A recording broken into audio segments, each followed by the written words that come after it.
Hi everybody, Flash Rasmus back again with Ambition. Oh yeah, we tanked our Pell, didn't we? That issue we had last episode with that weird event in the military garden party, I have reported that into the devs. I haven't back yet, because that was definitely a bug. We still doesn't, Pell will be horrible, but it's not helping though, but we'll... And I've got these 3 rendezvous who's going to tank it even more. Oh well, okay, let's crack on. We're meeting with military, so we need to wear something military-like. That'll do. Might think we've got no credibility to worry about. Yep. Yeah, usual conversation going on.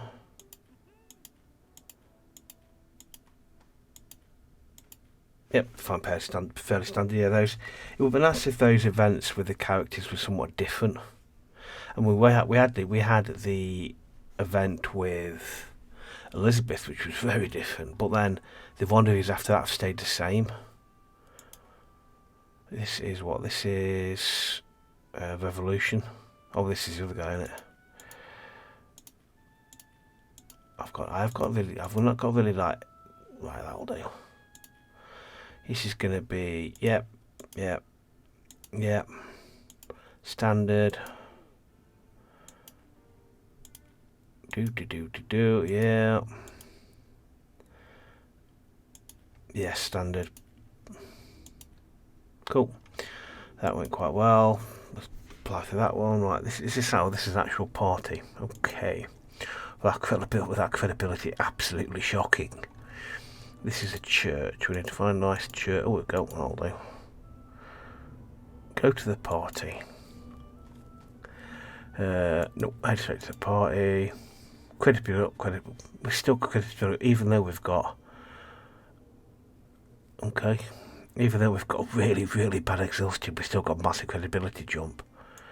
Okay.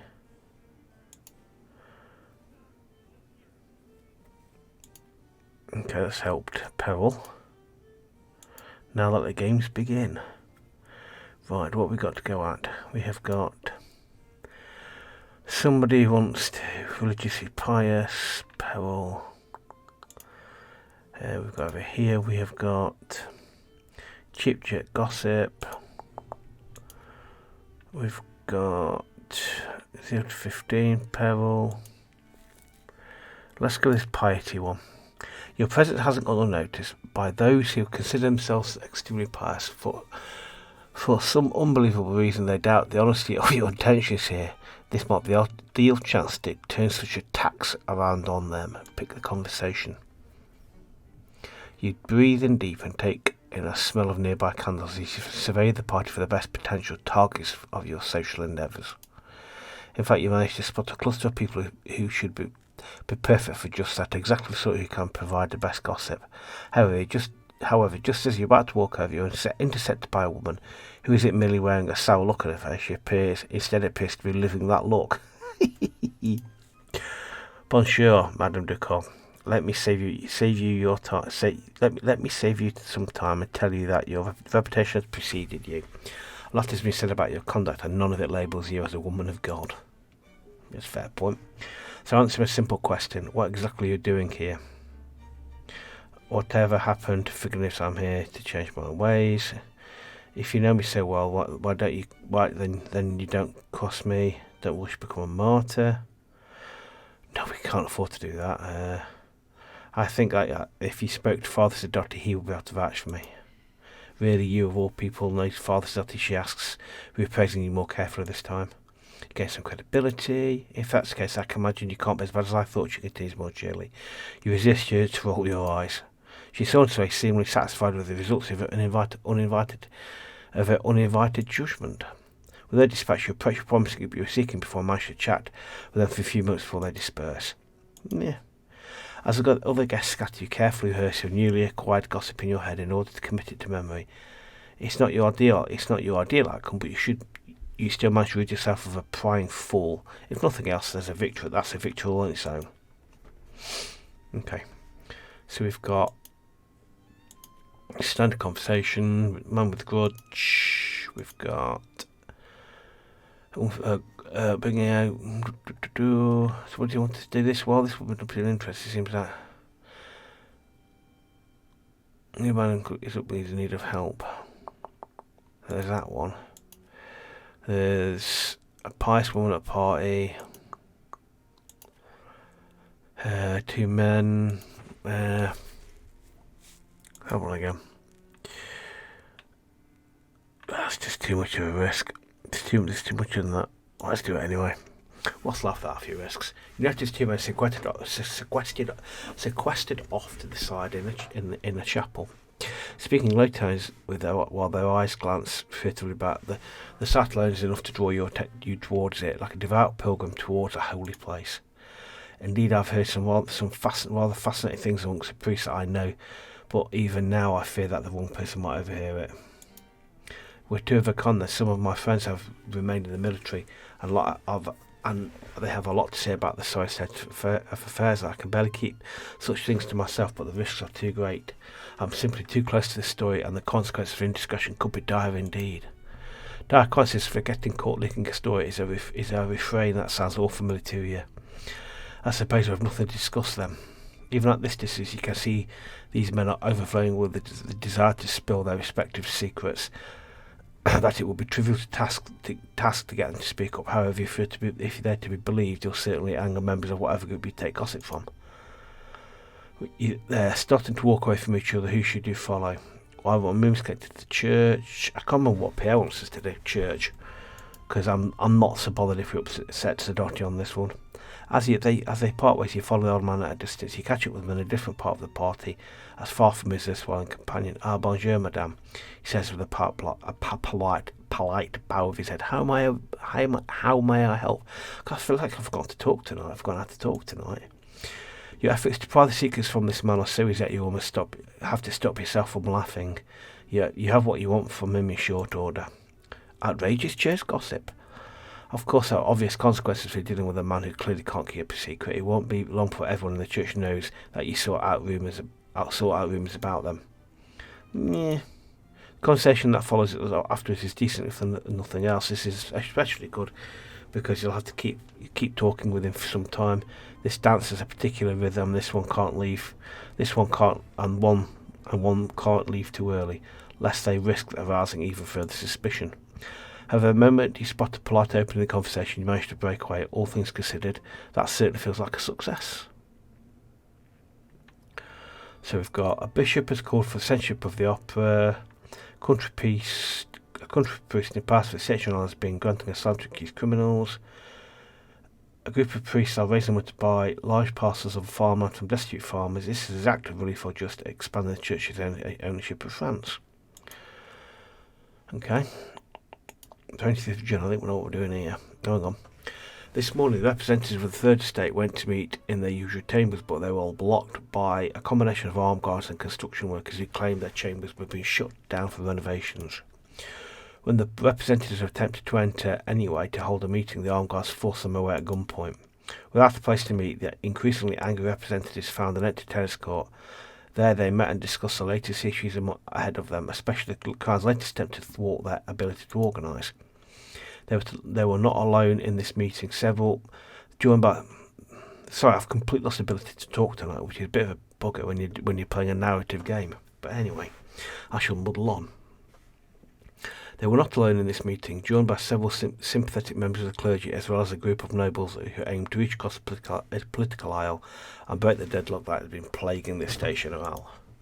In a sudden moment of unity, all the members of the Third Estate vowed they wouldn't disband until there had been established a written constitution for France.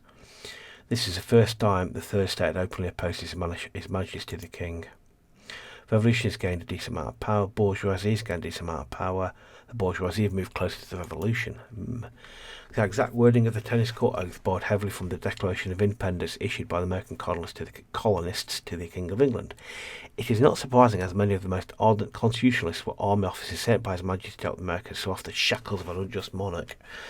Hypocrite. Now they brought that fight home. However, rather than relieve the growing tension, this only seems to have heightened it. His Majesty the King has yet to make a statement on the National Assembly, and this indirect effort to curtail them seems to have backfired quite significantly. And so, in past life goes on. Okay. Antoine, so we've got, again, what, oh my goodness me.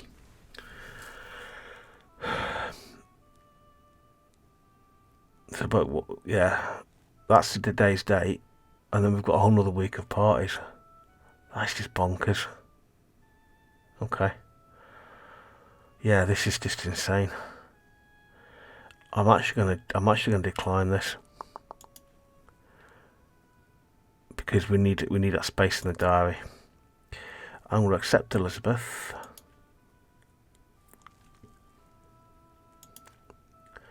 I am going to decline Ludovicio. I'm sorry, Ludo. Father Sidotti. I'll accept Honore because I want to see where that goes. I'll accept Alex because I want to see where that goes. The exam is a bit easier then, right? Because I need a day's rest between. I need a day's rest between the two because we've got to get rid of this pelt because that's just insane. So we've got to move some of these quests on as well. We need to start home today. That's the problem when you start pursuing all these different characters.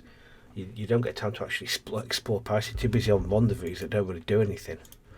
Yeah, but if I'm skipping some of these narrative bits, it's because it's the same message all the time. And I think there's only so many times you want to hear me say the same thing. Let's have a quick drink. Oh, better. Oh, bloody hell, I ain't got enough money to pay. They're knocking on the door. Fortunately, you simply have the money. Of course, it doesn't make your landlord any happier, nor does Camille any better about you. Oh, great. I completely forgot about that. He's disappointed by a turn of events, but your day continues regardless. I completely forgot about that. I totally forgot about that. That's a bit of an oversight on my part, that one. Sorry, Camille, I'll make it up to you. Right, we'll do it then. Yeah, I completely forgot about that. I should have made a mental note that I needed to do that. Right. Another religious thing. Bourgeoisie. We shall go in our provincial dress. Okay, I'm not bothered about reading any of this stuff. Do. Unless we've got like one lever left. That's just bonkers. Oh, okay. This is a bit of slim pick, isn't it? We've got run of the middle interaction. I think we're going to push our pole over the limit as well. In your experience, the church parties tend to be quieter than most right now, and this one is no exception. You're unsure if the guests or if it's the guests or the venue, but people simply aren't talking as much as you'd hoped. Right as you're about to give up, you notice someone looking particularly nearly as bored as you are. She's staring at other guests with an expression you can only describe as barely concealed contempt. She notices your approach. We've had this conversation before. It's all these missions, it kind of repeats itself a little bit. Assume you're having trouble starting a conversation as well. I swear some people seem to think that at the moment they've aligned themselves with the church, they have to exercise themselves of any remaining mirth or wit. Finally, I have something interesting to talk about, and not a single one of these people will even do with the courtesy of a smile. It's just so unwelcoming. Then again, perhaps this is a sign for me to keep my tongue to myself. I assume your situation is similar then.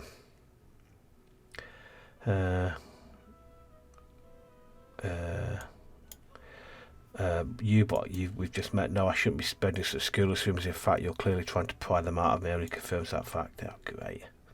I knew that's going to happen. Before you can point out she's one of the volunteers that she had a room in the first place, she storms off, leaving you look like the fool. Okay, yeah. Let's go with this one again. Oh no, it's a different one.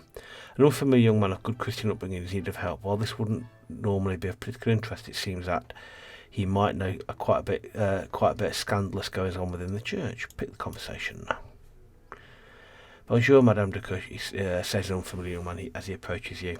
I hope this isn't too forward, but I require your help in a social endeavour. The gentleman over yonder, who has close ties to the newly chosen Bishop of Grenoble, he continues, pointing directly at the target in question. I have urgent business with him, but I'd make it I'd make a more memorable impression if I had been introduced by someone as truly infamous as yourself. Could you assist me? If someone's approaching you for a task like this, perhaps it means you've truly become well established in Paris. Be careful; it may be possible to use it. If you're careful, it may be possible to use this situation to obtain some church gossip. I'm not sure if I can do that until I know you better. What have you been up to? You want to know what I've been up to? Of course, Madico, you can't risk your reputation on any stranger who simply approaches you at a party. You talk with him briefly, asking seemingly innocent questions about his involvement with the church and why he'd want to get close to Bishop Grenoble. This process helps you put together some last details of a rumour you'd overheard earlier. You gain a piece of outrageous church gossip. Once you've gotten what you wanted, you smoothly introduce them to the target in question, and in a few minutes the two of them are talking together as if they've known each other their entire lives. Now that the conversation alone requires you quietly slip away, leave them to their business. All things considered, that went quite well. It certainly did. Peril gone up by 2. Right, we now go to Pierre and get some money. I'm not sure what that not paying our rent's going to do. Okay, explore Paris. Again, I've dropped the ball on that one. La trompette du peuple. Yep, standard message. Keen to check in with the public opinion. However, it's such information. If you can give me fresh gossip relevant to the faction, in the next 10 days I'll reward you with a little credibility in addition to a regular finder's fee. We can do that. Ah, fantastic, madam. I knew you were the perfect woman for the job. He replies with an excited grin. I already await your success with bated breath. Now then, to business, yes? We've got a lot of stuff here. Hang on, let's get down to the juicy stuff down here. No chance. Thank you. Exactly the spacious trash exterior is required of you. I take. Yeah, okay. 1 in 20. 1 in 10. 1 in 4 is too much. 1 in 4. I suppose the more gossip you trade, the less chance the more chance they've got. We've got so much we've got to get rid of. 1 in 4. 1 in 3. We've got so much gossip we're not going to be able to get rid of here.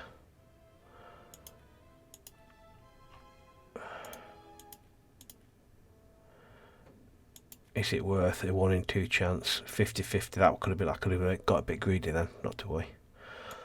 We'll find out in a minute what that's going to do to us. You pause through the social pages of the newspaper while you take your breakfast, sitting at a vanity. One of the benefits of working for PA is getting a free newspaper every day. It's then you nearly spit said breakfast all over your mirror when you read the social pages more closely. Paying attention to key details, you realise that the stories Pierre wrote using your gossip could be traced back to you. If you can do it, there's a good chance someone else can too. Decent amount of peril. This, of course, will not do great things for your reputation. You've lost a decent amount of credibility. You put the newspaper down aside. With that, your day has only just begun. When's that? The 29th. Yeah, I can do that. 100% peril. So next hit peril we get, we're in a bit of trouble. Okay, so we've got Alex now. Military. That'll do. Yeah. Good if it's gone down. Back here again. Make sure nothing changes in the conversation. Yeah, again, this is the same. Yes, I wish you could options. See, you don't know where all this goes. It's kind of like, because the thing went with Elizabeth, the whole painting and what happened after that was like a specific event. But I don't really see you get these events with these particular characters. Okay, standard. It appears that your life has taken a sharp turn as a consequence of the power that you've accumulated so far finally come home to roost. Your various social missteps and misdeeds have earned you much scorn, and the rumour mill you yourself make use of has been turned against you. It appears that there are those in the past that despise you, an indiscreet upstart and seek to make sure you know your place. We've lost credibility with pretty much favour with everybody. With the wrath expended upon you, you have managed to gain some breathing room. However, you may have not. They have now not forgotten all your transgressions against them. Peril's gone down though. Remember, it's still a days in the store. As time goes on, the consequences of rising peril become more dire. First one, I only got hit by a peril twice. I come up on the second one. Right, so we're now at Honour Aid. No, we're not. With Elizabeth, yeah. Elizabeth is royalty, so we need a nice Honour Aid's gift. Crown. Crown +8. Is that the... That's the wrong one. Yeah, I've got that one. Yeah, I got greedy then, but I did want to push my pearl over it, just get my pearl, get rid of it all. That's, yeah, usual story. You turn to the peaceful, well-manicured greenery of the jardins, the plants, yeah. This arrives, I've taken a moment to careful look around. She approaches you. She's absolutely stunning. She gushes. She looks over. You notice her empty hand idly sketching you in the air. Yep. So she likes it here. Some. Okay. Hours later. Yeah. Again. Pretty standards. That one dates that, and that is on the 28th. That doesn't leave us much time. I want to decline that, I'm afraid. I'm just conscious, that's just crazy. We're getting like 5 rendezvous a week. You chuck in, you start throwing in parties and what have you. We're not going to get time for anything. Honour Aid's gift. This is a no-brainer, this one. A luxurious restaurant, this rendezvous location caters for some of the wealthiest and most powerful clientele of all of the price. It serves some of the finest food in the city. Try the lamb. Okay. You return to the fine dining room and crystal chandeliers of the Grand Tavernier de Londres. A few aristocrats glance up from the table at you and take your measure before returning to their splendid food. Looking around, you see Honour Aid arrive long before you do. Noticing you, she approaches you and stands far closer than the rules of partners might allow. You've forgotten how good she is at looming over people. Ah, this is very pleasing, she says, looking at you through narrowed eyes as she circles you like a panther. You've done quite well. Okay, turning your attention from you, she surveys their location. Oh, I absolutely adore this place, Mademoiselle says with a sigh. The food is exquisite, lavish, decor is excellent, and you know how much I love being served. Okay, it seems Mademoiselle knows the staff quite well, and I've solid rapport. She orders for you, but the food that they give you is exquisite. At one point, the owner, Monsieur Bouvilliers, comes out to speak with the both of you. He cuts a comical figure with his portly stature, twinkling eyes, and a sword on his hip. Seems he and Mademoiselle know each other quite well. He has a special dessert brought to your table as a gift. The two of you split a bit, but she lets you take the lion's share. A few hours later, you realise it's getting late and the two of you depart together. At the rendezvous, Mademoiselle insists on giving you a ride back to your home. She's more energetic than usual. Okay. In fact, what would you do if you suddenly had a vast fortune?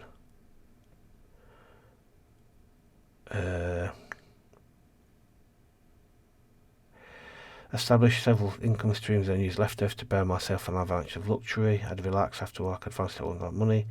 Wealth and influence. With that wealth, I could bend the world to my liking. I couldn't agree more. Once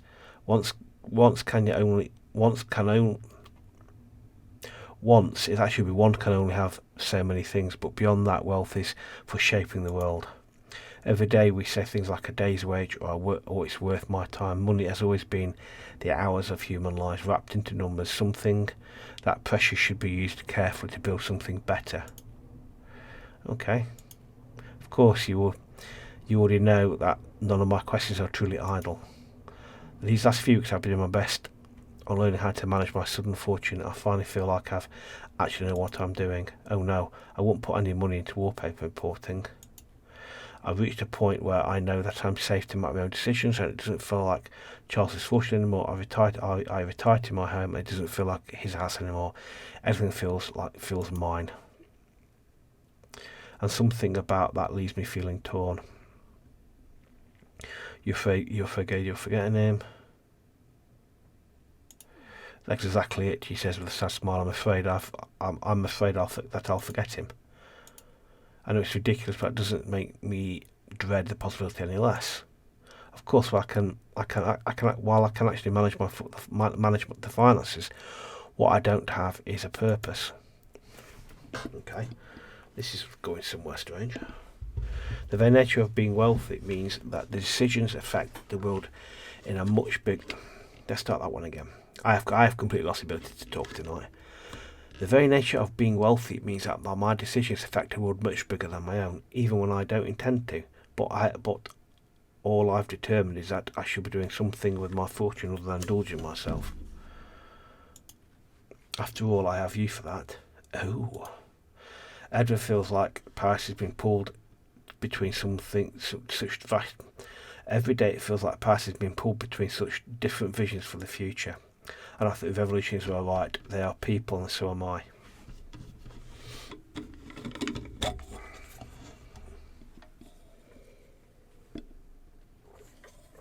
And I think the revolutionaries are right. They are the people, and so am I. Absolutely, the people are the real lifeblood of France. Without their liberty, we have nothing. Are you sure? Once the revolutionaries topple on ability, who will they turn on next? Yeah, let's go with that one. She brings a few times, taken aback by sudden zeal. I must admit, I didn't take you to such an ardent nationalist. Still, you're right. I'll see what I can do to make sure my spare funds support suitably revolutionary causes. You lost a little credibility. She smiles satisfied. This is the kind of savvy I appreciate in you. I'd like to thank you. I'd also like to thank you for your patience. I can imagine most of your past romantic dalliances didn't involve bringing up there. Start again. I imagine that your past romantic dalliances didn't involve someone bringing up their departed spouse so much. At least for your sake, I hope not. Actually, I wouldn't mind you telling me more about Charles.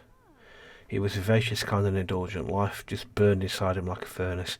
He was always looking for some new hill to conquer. Of course, it drove him mad to sit still, but it sometimes led him to driving me mad. But that was all right.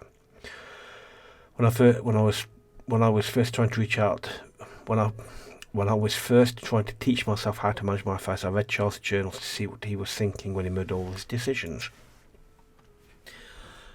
I always knew he was wound a little tight, but I had no idea how afraid he actually was. To him, the world was always 2 steps from complete disaster. He always had to be taking charge and guide things to a proper path. I never got this far with this storyline in my last one. His reverie turned to a wistful smile. I suppose that would explain why his carnal attitudes just were so opposite. It was the only place he felt safe enough to let go. Okay. You lurched forward in your seat as your carriage comes to a halt, pulling aside the dark curtains you see you've arrived at your home. Then he opens the door and helps you out of your carriage. As you turn around to say goodbye, you notice Mademoiselle is hanging down in front of you expectantly. Kiss the back of her hand. You bend down low and kiss the back of her hand. Her hand wraps around your chin and pulls your head upwards, and you find yourself staring. You find yourself with Mademoiselle staring down at you. Good girl, she murmurs low. She presses her lips against yours, gently seizing the back of your head with her free hand. Her touch is gentle but firm. I should think so too. She lets go of the back of your head and resumes gently holding you by the chin. You may go for now. I will avail myself of you again soon enough. Okay then. Letting go, she gives a silent signal to Rennie, who remounts his coachman's box, cracks his whip, and soon as her carriage disappears into the night. It's then you turn around. It's then you turn around and realise Camille has been standing there the entire time, standing stock still. She holds the door open for you, her cheeks flush red. Did you enjoy yourself, madam? She stammers. Why, Camille, is that jealousy I hear in your voice? What? No, of course not, madame. I'm simply not sure if a woman of your station should let themselves be handled like that, she says, failing to meet your gaze for the entire sentence. That answer feels suspiciously incomplete, but I'll let it pass for now. Camille lets you inside, and you head upstairs to your bedroom. Curious thoughts drift through your head as you write down the evening's events in your journal. Okay, that was an interesting rendezvous. Okay, Professor. Okay, it's church. What date's that? And it's the 2nd, isn't it? Do we want to decline? Right, so we're nice. We've got 3 free days. Let's explore Paris. Let's start complete some of these quests. We've got that's meeting Sadotti. That is possibly bumping into Alex and Antone. That's just try and find. I want to avoid this like the absolute plague. Assisting Antone. Let's see what this one does. Just out of interest. You start hurrying over to where Anton is staying. If someone actually tried to poison him, this can't possibly wait. It doesn't take long to reach Anton. You given your quickened pace. There's no immediate answer when you knock on the door. All you hear instead is the sound of furniture scraping around the other side. Who goes there? Asks Anton. Anton's muffled right inside the door.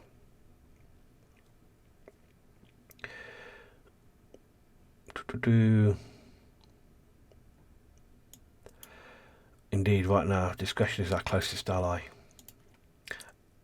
After a moment, the door opens, you step inside. However, when your eyes adjust to light, you see that Anton is nowhere to be found. Anton slowly steps out from behind the door. Oh, I see you came alone. Good. One can never be too careful. I love this artwork. It's beautiful. To get to the point quickly, I'm certain that some counter-revolutionary scoundrel tried to poison me. Specifically, here's what happened. One night I was taking coffee after dinner. This is normal for me, as I prefer to write in the evening. It helps me keep the vigour my work requires. However, after I took my first sip, I noticed some strange smell wafting from my cup. Did you make the coffee yourself, or did someone else make it? I long heard rumours of political agitators dying under mysterious circumstances, curious cases that the Great Royale would simply neglect to investigate. Thoughts of such dangers have stoked a cautious streak in me. As I was saying, after I took my first sip, I noticed something strange. The coffee tasted a little odd, and almost smelled like garlic. Suddenly my throat started to burn. Fear the possibility of poison, I found a kitchen pot and forced myself to expel what I'd ingested. As real as it may sound, I assure you that when I saw the contents of my stomach empty into a pot, they were smoking like ashes of a fire. Okay. Afterwards, I spent the whole day racked with feelings of unwellness, and my heart felt like it was going to collapse in my chest. Faced with the approaching spectre of death, I struggled to think of what to do next. After all, it is very pleasing that it was very possible I'd been betrayed by someone close to me. I thought he was going to say something else. After a certain point, I realised that you were the only person I could really trust. Anton's eyes generally shaken for a moment. What should we do next then? You need to see a doctor. The poison might still be in you. I can't spend too much time out in public on my attack. I might realise I have failed and try to finish what he began. Fortunately, I know a doctor who prizes discretion above all else. I live alone here and rarely host anyone for dinner, which all know is the field of suspects significant. The only person I could possibly suspect he's a man I buy my coffee from, Monsieur Tory. He's an old man who suffers from strange tremors.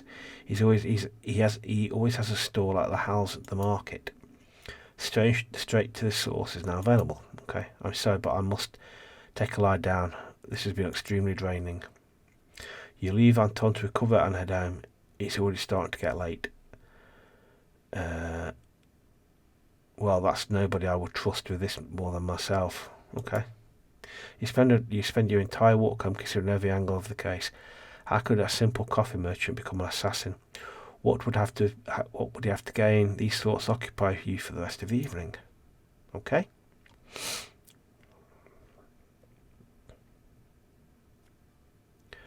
Alex, third. Here we go.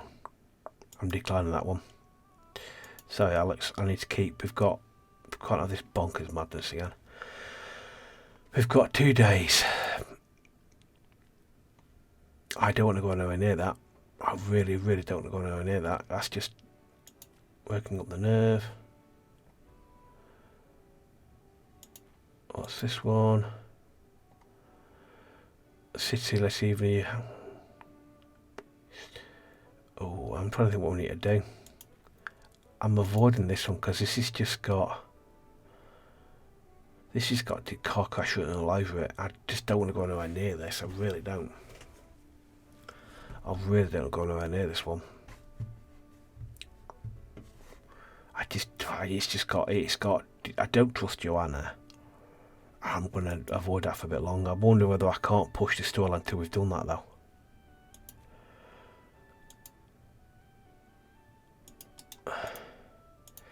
I don't know what to do.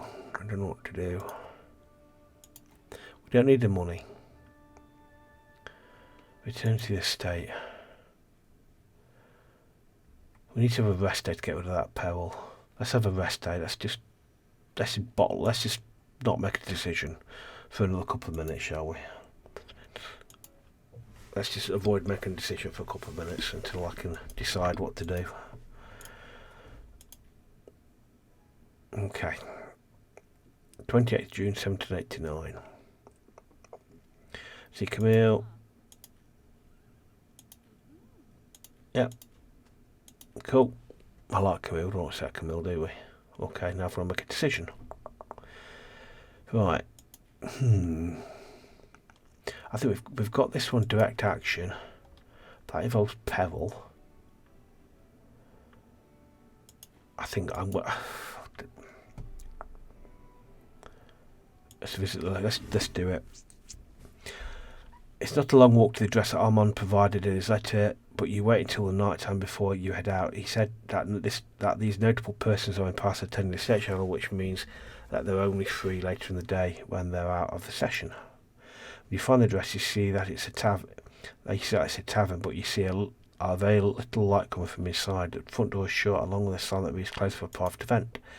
You shut and knock on the door. A slot on the top of the door snaps open. A pair of skeptical eyes glare at you from an opening. Through the open slot, you can hear the sound of multiple people speaking in low voices. Who are you and what do you want? A man asks from behind the door. You can see who I am. Let me in. Stop wasting time. As much as I hate to admit it, you're right. I know that arrogance anyway. The voice replies. The slot slams shut. The door opens. He steps inside. It takes a few seconds for your eyes to adjust to the dark interior. You turn on to examine the person guarding the door. He comes face to face with Marcel's doorman. Bonjour, madame, he says, shifting awkwardly from foot to foot. Yeah, it's just right this way, he replies, pointing you in Armand's direction. Armand looks up from his current conversation and starts heading to you with a giant grin on his face. Thanks, Jerome, I'll take it from here. His hand placed lightly on your elbow, he steers you into a secluded corner of the venue. Thanks so much for coming, he says while he hugs you close. Here are our plans for tonight. He continues while gesturing out to the crowd behind you.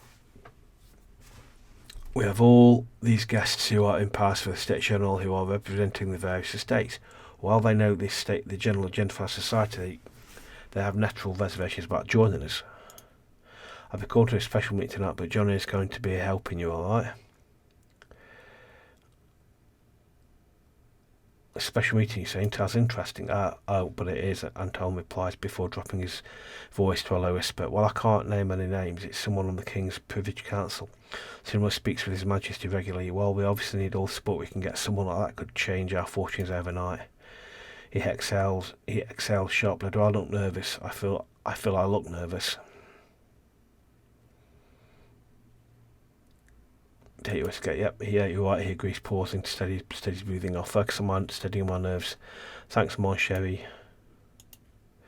Anton departs and he helps him sit you on the guest Armand mentioned. However, when you do locate her, it appears he's already started a conversation without you. As a man representing the second state from the traditional and social story lineage, I understand that this might be difficult for you. Joanna says her words flowing like honey. Yes, well, my family proudly served all the strongest kings in France. However, His Majesty does not appear to be cut from the same cloth. He facilitates issuing stern decrees in the morning and retracting them at the first sign of resistance by supper time. It's embarrassing whatever happened to the days of I am the state. Well, I can assure you, monsieur, that bringing France under the wing of Austria would strengthen France, the monarchy, and the nobility as a whole. Joseph II is a strong emperor working closely to consolidate power, Joseph II was a strong emperor working to consolidate the power, not let it disperse to undeserving inferiors. Well, madam, if this empire is consolidating power, how would I benefit at all? A nobleman's power extends from their lord. It's not about helping us, it's about helping France.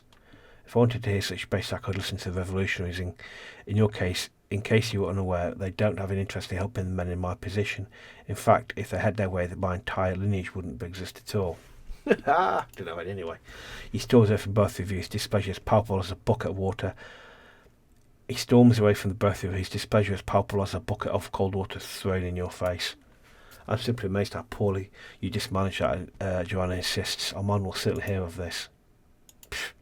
Without a word, Joanna strides over to the next guest, refusing to be outdone. You hurry after her, trying to keep pace.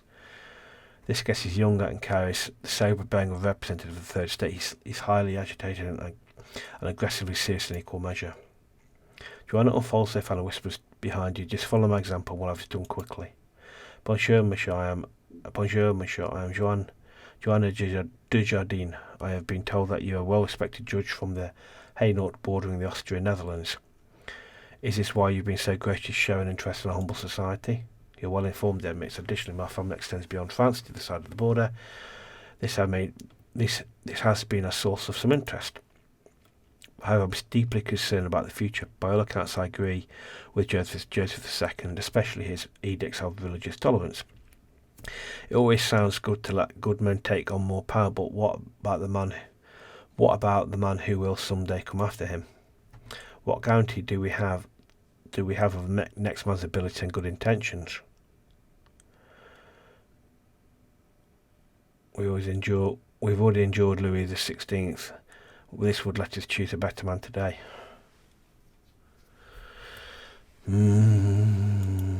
A choice of kings, yes, confused by your point. It's certainly a unique opportunity, admits, one that would allow us to have some stability of an established ruler to cast for the weights of a failing regime. Joanna chimes in, of course we don't intend to stop here. There should certainly be a continuous process to guide France to a more stable future. He shakes his head to clear. I must take my leave as I'm needed later tomorrow. However, I will reach out to you, Madame de Jardin, and we can discuss details. And you can also bet your life that I will be part of your continuous process. I would only be satisfied with your continued enthusiastic involvement. He leaves stern but obviously energised. And John eyes you. I can't say if that's bravery or a complete lack of caution, but it certainly worked for now. I suppose Armand should know how old you've been. Afterwards, the two of you mill around together, concerned only with observing the gathering as other members of the Frankish Habsburg Society do their work. You and Joanna make utterly worthless small talk with each other while waiting for some issue or crisis to unfold. Thankfully, nothing does. And an hour and a half later, the events start to wind down and Armand bounds over to the both of you. I come bearing spectacular news. Our special guest from His Majesty's Privy Council understands us completely. He already sworn to make sure the Queen attends every Privy Council meeting and will urge her to reach out to her family in Austria. This couldn't have possibly gone better for us. Oh man, that's wonderful news. I'm glad I picked you for this. You and I should go and celebrate our victory. Armand hesitates and looks at you worried. Joanna, are you sure that's what you mean? Absolutely, you and I have accomplished great things today and will accomplish even more tomorrow. It makes sense that for the two of us to go out and celebrate, she replies. Her voice sounds less certain than it did before. That isn't what Armand gives exasperated to say. We'll discuss this back at the house. You're right, she says levelly to Armand, who stays focused on you. We've got a lot to discuss. There's something going on there that kind of needs to be explained a bit. With that, Joanna turns and leaves, just leaving you and Armand to as things filter out. Jerome starts cleaning up, but you studiously ignore him. And so Joanna and I spend so long work together that I guess she's smart enough to know better. That's what always made Armand agree. She's absolutely smarter than that. She's found this whole society, recruited most of its members, and got it all to this point. Then again, intellect has a way of failing at the worst possible time. The two of you stand around together, just watching the party continue to disperse, holding each other's hand. He sighs and gives you a quick kiss on the forehead. I'm sorry, but I must go. At this time of night, the patrols are going to start picking up soon, and I can't risk getting questioned by any kind of authorities. Please visit me soon. I want to do something together with you. Just you and me, no politics, I swear. Foreign powers are available to be on the Paris map. After one last embrace, the two of you part ways and head home. For you, the walk will be short. As all this progress, it feels like something is coming to a head, but what? Yeah, really. That was complicated. Right, so we've got a party today. We've got another party. Right, let's go to this party. What is it? I can't remember what that's. What's a bourgeoisie party? Let's wear Honoré's gift. Do we want to wear that to a bourgeoisie party? It's a key bourgeois outfit, isn't it? Yeah, we'll wear Honoré's dress.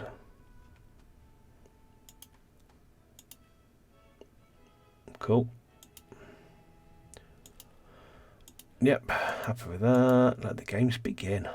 What have we got? What have we got? We've got simply money. Okay, right, cool. That's alright then. We've got a physician eager to court this particular young lady. Could do that one.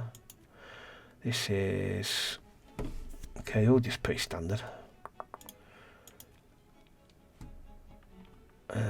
Let's go with this one. These are pretty much one of the mill. A man clearly nervous approaches you. Pardon, Madame Decaux. You don't know me, but I've come to ask a request, a favour. I don't know exactly what I could provide in return, but I am a successful physician. I attended this part with the express intent of introducing myself to one particular woman, but I still haven't managed to do so, and it appears that she's planned to leave at any minute. Is there any way you could help provide some sort of introduction? But before you ask, yes, I've realised how strange it is to approach one unfamiliar woman because I'm too nervous to approach a different one. To me that, well, I don't know. I suppose that fear has always been divorced from reason. If a stranger is asking you for this kind of help, yes, yeah, okay, right, so. Right, but as a physician, absolutely not. Oh, great. Well, the guest nearby couldn't have overheard your exchange. Your sudden display of discourse enough to ignite a thirst for scandal. If that's the kind of response he gave you, perhaps it was the best that you didn't introduce him to that poor young woman.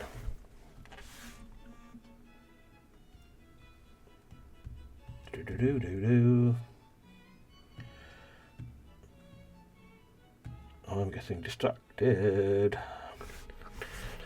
Honoréd. Oh, I like Honoréd. Stranger disapproves deeply of romantic decisions, however, in conflict there is passion. Let's see what we can pursue Honoréd a bit more. You wander around the party, scanning for someone interesting to talk to. You hear the sound, some shuffling behind you. Green goes dark as someone comes behind you and places their hands over your eyes. Guess a sultry voice whispers in your ear. You're very bold to play this game in front of on a raid. I merely look at Guess, she replies. You can hear the smile in her voice. She drops her hands from your eyes and you turn and find yourself face to face with none other but Madame Gazelle. I'm in a great mood and I'd like to celebrate it with you first. However, we need to find somewhere quiet. She grabs you by the hand and leads you away to a distant corner of the party. You'll progress through the crowds of the party is surprisingly slow. People keep stopping the two of you to pay their respects to Madame Gazelle and ask her for their opinion on various matters particular to the bourgeoisie. You can't help but notice how many guests' eyes linger on the way she's holding your hand, and nobody says a word, but they do watch. Finally, two of you manage to find an empty room in a particular. Finally, the two of you manage to find an empty room in the party, forgot by the other guests. A low fire burns in the fireplace, but nobody's here. She slowly shuts the door behind you and takes a seat in a big overstuffed chair. Sit, she commands, pointing to a spot on the floor in front of her. Careful to make sure you don't step on your own dress. You sit on the floor in front of her. Her legs curled to one, your legs curled to one side, and your body propped upon your hand. She looms over you and smiles. Good girl, blimey. Two of you exchange little snippets of conversation, all of them meaningless. Instead of both of you are focused on each other. The entire party going on in other rooms fades into the background as you slowly let go of yourself. Let yourself become lesser than another. Let yourself be controlled. You can't even remember when the conversation stopped, but both of your wrists are in Madame Gazelle's hands, and her lips are drifting closer to yours. Suddenly, your spine goes stiff at the sound of the door opening. A woman walks into the room, and the both of you go as still as statues. She looks disgusted at what she sees, but almost completely unsurprised, as if she was looking for someone. What exactly are the two of you doing?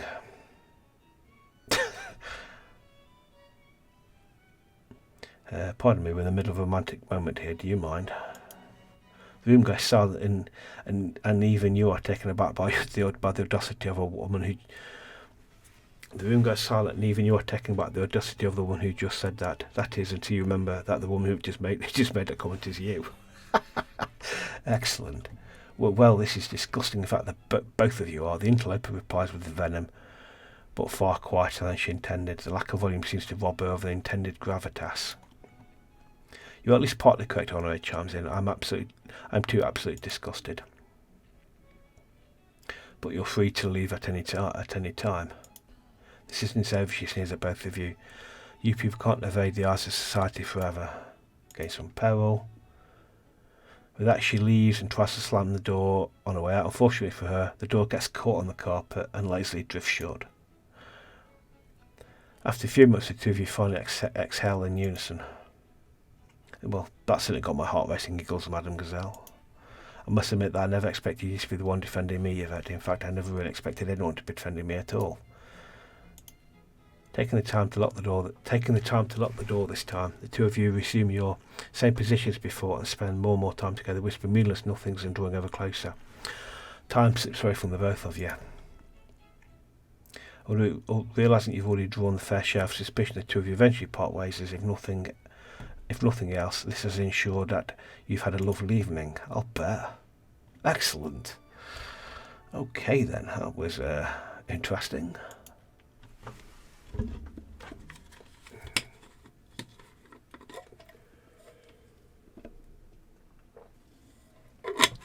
There's one thing I know about her, she's not afraid to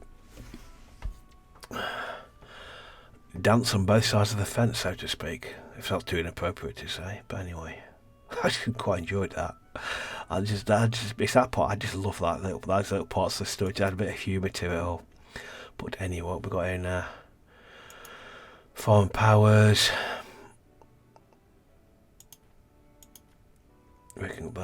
We know about one. Artistic license. I don't think anything interesting we want to look at. Balance of power. Let me take a quick look at how many days we got if we do anything. Right, let's tackle that one. Power got one power can cope with that. Alright, let's explore Paris. Let's tackle foreign powers. I think it's a mistake, but you wait until the late evening before you walk to Armand's house. He told you that it's something special for you and it isn't related to politics. The bare possibility of this gig brings a giggle to your lips. You're fairly certain that just being engaged to Armand had made you more informed about political landscapes of France than most of the ministers in Versailles. He can't help talking about it, and you soak up the knowledge without even trying to do it. When you finally arrive, you knock on the door, but there's no answer. You wait for a while, then knocking again, more insistently this time. Come, the door's unlocked, you hear a call from inside. Well, that's certainly unlike him already. Some men conspiring against the king leave their doors. Should men conspiring against the king leave their doors unlocked? You step inside to find the house to be more cleaned up than the last time you were here. It still has a Spartan feeling of an outpost, but at least all the books and papers are organised into reasonable piles. Amon calls from the direction of the kitchen. Please make yourself at home, mon chéri.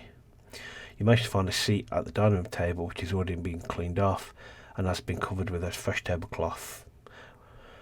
There's a bottle of red wine already uncorked, which has been left out to breathe on the table. After a few minutes, Armand steps out of the kitchen holding 2 clay bowls. I hope you're hungry for cassolette. Pardon moi, but why are you looking at me like that? I'm just admiring your new choice in fashion. I'm glad you find it appetising, he says, and puts the bowls down at your spots and takes a seat. He pauses to pour you both some wine. Looking close at the bottle, you immediately recognise that it's the same vintage you shared at La Signy, the night before Armand left for Paris. The night feels like a lifetime ago. Yeah, lots happen between now and then, mate. 2 long-awaited reunions and chasing our dreams, he toasts. 2 long-awaited reunions and chasing our dreams, he toasts. You both chink glasses and drink deep. It tastes exactly as you remember and brings floods of memories with it. You dig into the hearty stew of duck, sausage and white beans. Oh, that does sound nice. It's not haute cuisine, but it's flavourful and satisfying. As you can tell, I've had to learn how to cook myself, and at the risk of sounding arrogant, I have to say I've taken to it quite well. Now, though, no matter how good I'll get, I must admit I'll always miss Camille's cooking. The little maid is astonishing in the kitchen. I certainly envy you for still having her. Speaking of which, how are you finding her? Is she always so unusual? I think she's an absolute delight, isn't she, though? There are days where I thought thought her absolutely mad, but I was eventually charmed by her indefatigable optimism. Okay, some favour. The conversation dies for a moment while they both finish your meals. At the very end, you use a small back hunk of bread to soak up the remaining stew, which tastes delightful. One last time for joining us after our event. I promise to stay away from politics, so I'll not delve into details. But I'll always love. It was lovely to have your support. Seeing that you there made me so proud. I just wanted to say that I'm sorry about Joanna. I'm worried about her after that night. I think she's getting worse, not better. He sighs. I know she's not given a good account of herself to you so far. But when we first met, she wasn't like this. She was adventurous, daring, and always so full of energy for this society and our plans. She was inspiring, like nothing was impossible. But then again, whenever she came up in conversation, she would find a way to switch the subject, but I just assumed that she was more interested in our work than in personal affairs. Then after our event, she and I had a serious quarrel. She started screaming about everything she'd sacrificed, kept saying that this was her last and only chance, and she's barely spoken to me since then. I understand at least some of it. She single-handedly financed this whole adventure. I suppose that gives her some right for controlling. What do you think she meant the last her only chance? He paused to think, dredging up all memories and viewing them in a new light. Well, I don't know for certain. My theory is that she has bankrupted herself funding this society. She also must believe that some great reward awaits her at the end of this, and if she fails, then she will be left with nothing. Fair enough. Together, two of you easily finish a bottle of wine and keep without skipping a beat. Armand produces another one near identical, and refills both of your glasses. This dinner brings you to an almost overpowering sense of familiarity, like the conversation you had in the village together only took place like the conversation. Start again. This dinner brings with it an almost overpowering sense of familiarity, like the conversation you had in the village together only took place a few minutes ago, and you're now just picking up exactly where you left off. You look up from your wine to see Armand staring at you with a ferocious intensity. It appears that dinner is over, yet I believe we are still hungry. I think I can help you with that. Excellent. You stand up from your seat and pull the tablecloth. You stand up from your seat and pull the tablecloth off to the side, sending all the dishes and bottles scattering around the floor. Armand doesn't even blink. You hike up your skirts, kneel on the table, and crawl across towards him. He reaches out to you, and intentionally the air grows thicker. He stands up, and you fling yourself against him. The two of you kiss for some time, for the first time in a long time. Your eyes are closed. You can feel his hand feeling its way up your body, undoing the ribbons that hold your dress shut. You run your hands up the chest as your body slides open, and you feel his hands reaching out the laces of your corset. Okay. I just missed that last comment. You've increased. I think he said you've increased in favour with Baron Armand, but that's obvious. Well, yeah. Eventually, sometime later, you start paying attention to the rest of the world again. Armand is in the kitchen fetching you some water. Monsieur, he calls from the kitchen. If you don't mind, I'm going to take some of these leftovers upstairs to Joanna's room, just so she has something to eat when she gets back. It might serve as a decent olive branch. You shrug and leave him to it, and you're exactly dying of thirst after all. Wesley, as you hear a sound of breaking pot, followed by a string of frantic curses. Armand runs downstairs, his eyes wide with shock. Joanna's room is completely empty. She must have moved that completely in the middle of the night. That is not a good sign. He grimaces and pulls on his hair. I'll look into this later, but I'm going to tell you a secret just in case. He sits down near you and hands you a letter from his pocket before continuing in a low voice. Joanna Desjardins Joanna Desjardins' real name is Joanna van Holbein. She doesn't yet know that I've learned this about her. You look down the letter and see the name Joanna van Holbein in the signature. You can't read the rest of it as it's written in German. I researched the name a little on my own, and to my knowledge it appears that the Van Holbeins are an Austrian noble family in deep decline. It may explain why she started the society, and she might hope that it could reverse her family's fortunes. I still believe in the righteousness of our cause, but it's likely what has kept her so driven. You think about the signet ring of hers you find in the house. A mysterious signal on it is liking her family's crest. She wanted Armand to have it because it would be enough to have people in Austria help her. That means her family must still be relatively well known. I'm doing this because I'm worried she might do something extreme. Jenna may have a lot of maybe a lot of things, but forgiving me is not one of them. If something occurs, we should be prepared. Mouth. I need to start reaching out to everyone in the society. I need to make sure they're still safe. I'm sorry, Monsieur, but I have to depart immediately. If there's any conclusions, I'll be able to walk with you halfway home. Outside, two of you walk together in silence. The mood of the evening has certainly taken some sharp turns. Finally, you find yourself around halfway home. Maman turns to you and says, I believe this is where we must part. Goodbye, my love, and please be sure to stay safe. With a kiss on your cheek, he departs into the night to rally his fellow Habsburgians. As he disappears into darkness, you wonder when you'll see him next. Well, that took a turn for the worse. With the threat of famine continuing to grow, a prominent entrepreneur in the bourgeoisie, one Monsieur Riquet, hosted a charity auction where he sold nearly all of his entire art collection to help feed the poor. This noble endeavour attracted much attention and has been covered by many of the prominent newspapers. In fact, with such an exclusive event that they even sent Pierre a letter preemptively forbidding him from attending. Unfortunately, despite the auction being well attended by those seeking to see and be seen, it seems that it wasn't attended by many people actually intended to spend money for a good cause. This failure of personal charity has made Monsieur Riquet look quite the fool and made the bourgeois seem ineffective in the face of a true crisis. Yeah, that's a shame. And so, in past life goes on. Okay. A diary is worryingly clear. So let's just replace it. We've had romantic meetings with him. That's just, yeah, we know what happened there, don't we? Excellent. This is going rather well. Anyway, let's have a quick look at the... That is... gossip there. You have to shift some of this gossip on quick before it loses value. Let's look at it. So... Okay, this is sort of... Last update, so okay. Right, so... At the moment, the power seems to be with the church, the crown. Okay, right. Anyway, we've been going over an hour. I think it's time to take a break. I think, Kellen. So we've got wine tasting. We've got 2 more meetings tomorrow. We've got 2 more pots to go to, and a diary's free. Anyway, interesting times to be had.